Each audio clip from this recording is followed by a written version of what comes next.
OK, on se retrouve pour une nouvelle masterclass. Dont l'objectif, ça va être de vous montrer comment est-ce qu'on rend son compte Amazon Ads rentable. Et j'ai même envie de dire comment est-ce qu'on rend sa marque sur Amazon FBA rentable et pérenne sur le long terme. Dans un premier temps, en fait, il faut que vous maîtrisez parfaitement vos marges. Il faut que vous connaissiez tous les coûts liés à vos produits, liés à votre marque, liés à votre boutique Amazon Ads, liés à votre boutique Amazon FBA. Là, je vous ai listé les coûts principaux. Vous avez les coûts de revient, à combien est-ce que vous achetez vos produits. Admettons que vous sourcez en Chine. Les frais d'importation, Chine à France. Les frais d'Amazon FBA, donc ça soit des entrepôts Amazon jusqu'à votre client final. Les frais que vous allez payer à Amazon pour stocker vos produits. Les commissions Amazon, c'est généralement entre 7 et 15. Vous avez l'abonnement mensuel de séance centrale puis la TVA. Ça, c'est les principaux coûts liés à votre marque sur Amazon FBA.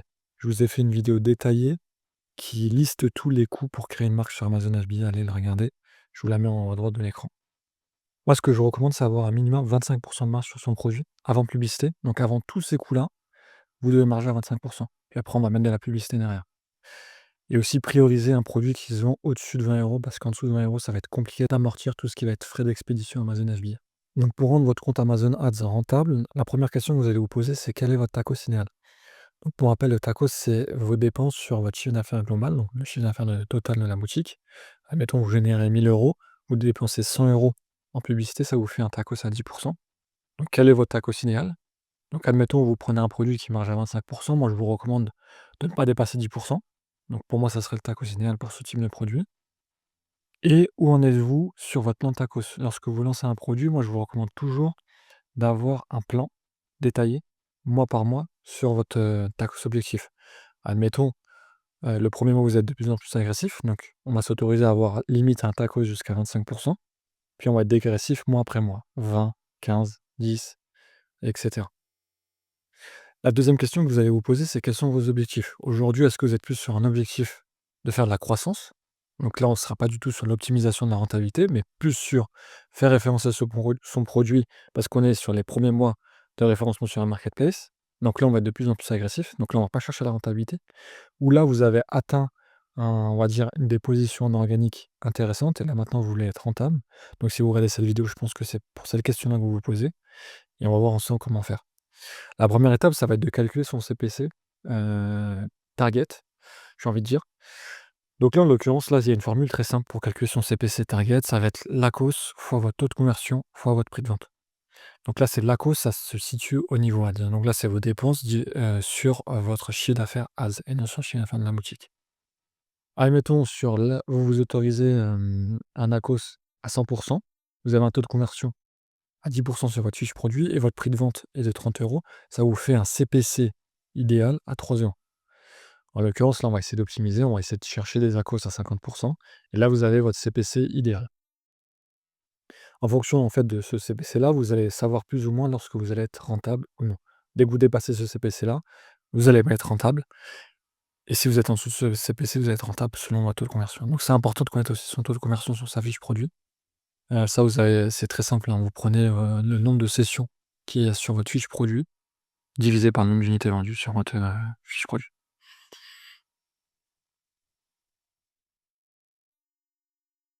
Et aussi, il y a une question qu'on va se poser, avant, est-ce qu'il y a une rupture de stock récemment? Parce que s'il y a eu une rupture de stock récemment et elle a duré plus d'un mois, bah, là, on va être dans une logique de on re-référence le produit, on ne va pas tout de suite être rentable. Parce qu'on a perdu en référencement, notre BSR, il a monté et du coup, là, on veut regagner notre BSR d'avant, on va être agressif sur les ads. Mais à part ça, pour avoir un compte Amazon FBA rentable, la première étape, donc ça va être de connaître tout ce qui va être ses marges et son TAC au signal. Et la deuxième étape, ça va être d'avoir une fiche produit parfaite. Donc là, j'ai fait une vidéo dédiée à ça, allez la regarder. Mais là, je vous refais un rapide résumé. La première chose, c'est avoir des images qui convertissent. Un bénéfice par image. Vous allez lister vos principaux éléments de différenciation par rapport à la concurrence. Titre, bullet point, description, back-end keyword, vous avez optimisé afin de mettre les mots-clés les plus importants en premier. Vous avez mis les mots-clés, même les mots-clés secondaires dans les back-end keywords, les fautes d'orthographe également. Aussi, ce qui est très sous-coté, j'ai envie de dire, c'est qu'il y a beaucoup de personnes qui ne remplissent pas tous les champs de la fiche produit. Aujourd'hui, il y a des gens qui recherchent avec des filtres sur Amazon. Donc remplissez tous les champs de la fiche produit. Ça va aussi aider dans un second temps avec l'IA qui arrive avec Rufus, afin de faire mieux comprendre votre fiche produit et d'être référencé sur le moteur de recherche de Rufus.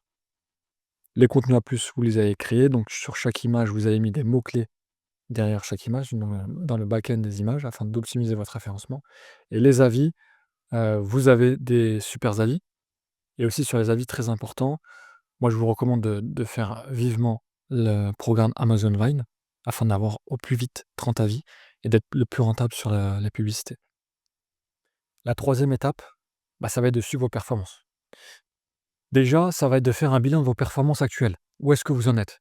Vous allez vous poser ces questions suivantes: quel est mon chiffre d'affaires ce mois-ci versus le mois précédent versus l'année dernière?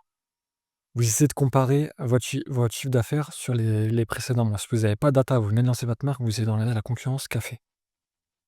Ensuite, quel est mon tacos actuel versus ce mois-ci versus S-1 versus l'année dernière? Est-ce que je l'ai amélioré? Est-ce qu'il est plus élevé? Pourquoi? J'essaie de comprendre.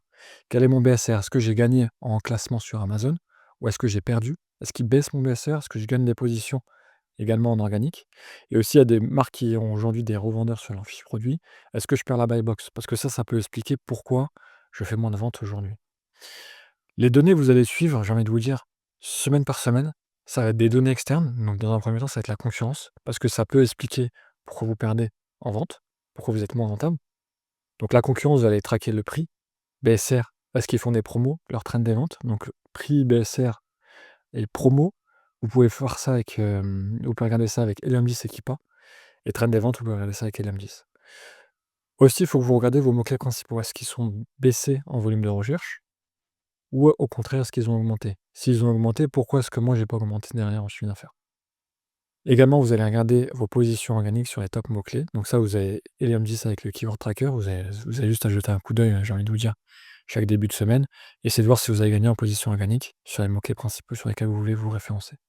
Les données internes, donc ça, je vous recommande vivement de faire un fichier Excel ou un dashboard sur ces données-là. En fait, vous allez traquer par produit ou si vous avez un gros catalogue par catégorie, vos dépenses, la contribution ads, votre tacos, est-ce que vous arrivez à le faire baisser semaine après semaine?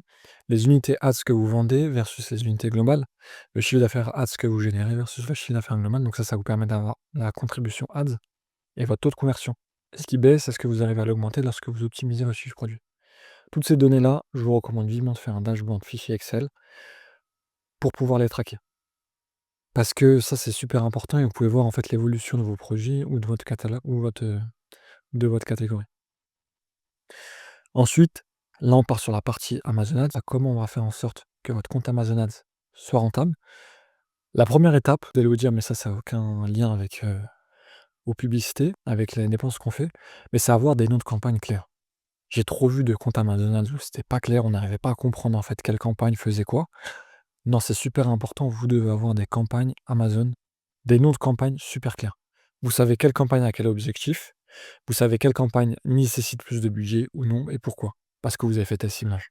Moi, je vous recommande vivement de séparer en fait les campagnes par ciblage. Quand je dis ciblage, c'est les match types, donc exact, phrase, produit, campagne automatique. Et je vous recommande également de ne pas mélanger les campagnes qui ciblent des mots-clés génériques avec des mots-clés marqués. Donc des mots-clés génériques, ça va être ça va être par exemple Electrolyte. Des mots-clés marques, ça va être, le nom de la marque plus Electrolyte ou juste le nom de la marque. Ensuite, d'un point de vue format ads, je vous recommande d'avoir, 70 de votre budget sur un sponsor product, 20 sur sponsor brand et 10 sur sponsor display.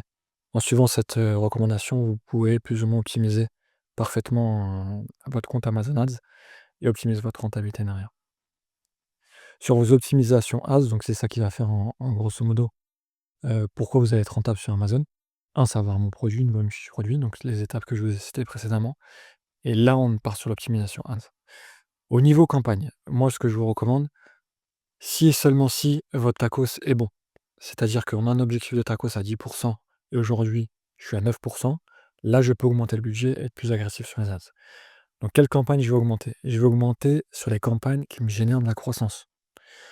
Donc, les campagnes qui me génèrent de la croissance, c'est les campagnes qui sont avec des ciblages génériques et non pas avec des ciblages marques. Les campagnes avec les ciblages marques, ce sont uniquement des campagnes pour protéger votre marque, des concurrents qui peuvent attaquer des mots-clés liés à votre marque ou à des fiches produits de votre marque.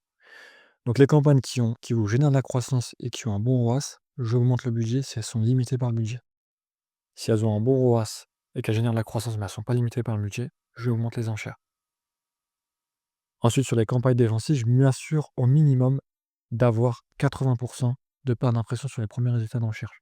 Ça m'assure que ma marque est protégée, en tout cas sur les termes de recherche, et je regarde également sur les fiches produits liées à ma marque. Mon objectif, c'est protéger ma marque et faire de la croissance avec les autres campagnes.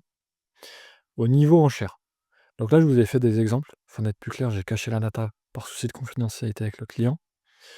Admettons aujourd'hui, là, j'ai un mot-clé avec des bonnes performances, donc là, c'est ce que j'ai mis en rouge. J'augmente cette enchère-là. Si ça répond bien à, les questions que je me suis posées précédemment. Mon taco, c'est bon, je peux augmenter le budget, j'ai les voyants qui sont verts. Donc là, j'augmente l'enchère. Donc là, j'ai un bon ROAS, mon enchère est assez faible, je suis limité par le CPC, donc là, j'ai mis 49, je paye 46. Donc là, oui, je suis limité par le CPC, donc là, j'augmente l'enchère. Autre cas de figure, j'ai des mots-clés avec 0 impression.